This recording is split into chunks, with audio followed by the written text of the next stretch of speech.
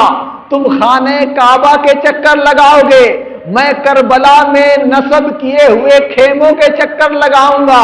تم صفا اور مروہ کی سعی کرو گے، میں کبھی علی اصغر کا لاشا اٹھاؤں گا، کبھی علی اکبر کا لاشا اٹھاؤں گا، اور کبھی عباس علمبردار کے جنازے کو لاؤں گا۔ تم صفا مروہ کی سعی کرو گے، میں اپنے چہیتوں، اپنے جانثاروں کی لاش اٹھا اٹھا کر سعی کروں گا۔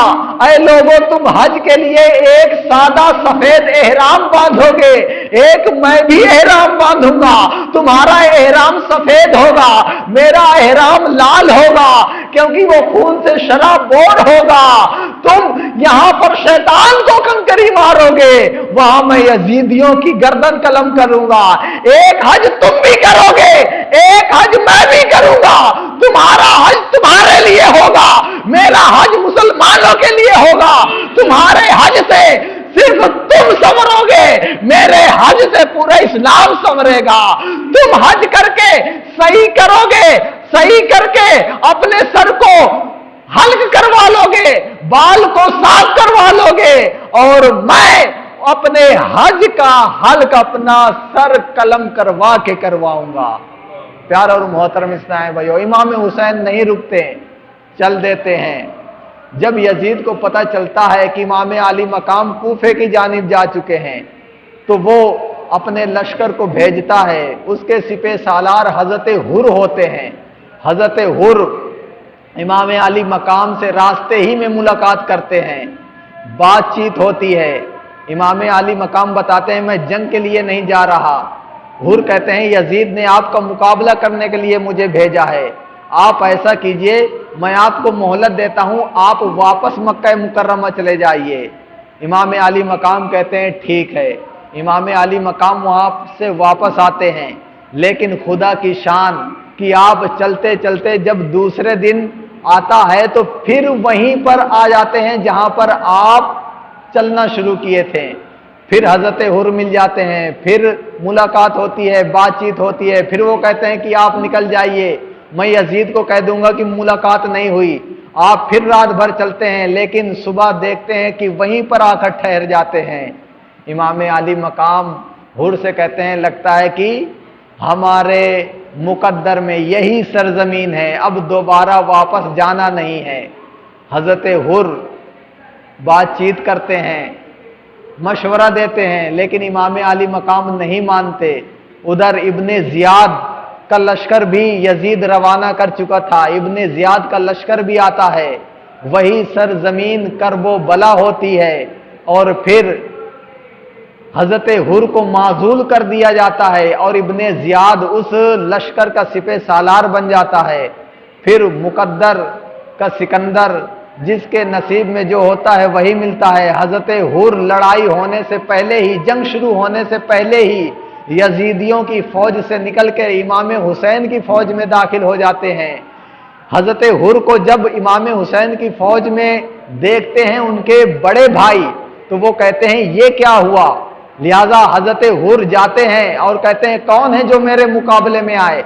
حضرت حر کے بھائی ہی آتے ہیں سب سے پہلے، لیکن وہ لڑنے کے لیے نہیں آتے، یزیدیوں کو دکھانے کے لیے آتے ہیں کہ میں لڑنے کے لیے جاتا ہوں، لیکن اصل میں وہ اپنے بھائی سے پوچھنا چاہتے ہیں کہ آپ یزیدی فوج کو چھوڑ کر امام حسین کی فوج میں کیسے آ گئے؟ جب قریب ہوتے ہیں کہتے ہیں بھائی جان آپ کیسے امام حسین کی فوج میں شامل ہو گئے؟ وہ کہتے ہیں کہ میں بدبخت نہیں ہونا چاہتا، میں اپنے ہاتھ سے نواسۂ رسول پر حملہ کیسے کر سکتا ہوں؟ یہ یزید تو پلید ہے، امام حسین کا میں غلام ہوں اور امام حسین کے لیے جان نچھاور کروں گا۔ آپ کا بھائی یہ سنتا ہے تو وہ بھی امام حسین کے لشکر میں شامل ہو جاتا ہے۔ حضرت حر کا ایک غلام تھا، وہ بھی جب یہ دیکھتا ہے تو وہ بھی ادھر آ جاتا ہے۔ یہ تینوں افراد امام حسین کے لشکر میں آ جاتے ہیں۔ اور پھر اس کے بعد کیا ہوا؟ پھر اس کے بعد انشاءاللہ کل ہم مختصر انداز میں نہیں بلکہ تفصیلی انداز میں سنیں گے کہ کربلا میں کیا کچھ ہوا۔ اللہ تعالیٰ کی بارگاہ میں دعا ہے کہ ہمیں عمل کرنے کی توفیق عطا فرمائے۔ امام حسین رضی اللہ تعالیٰ عنہ کی شہادت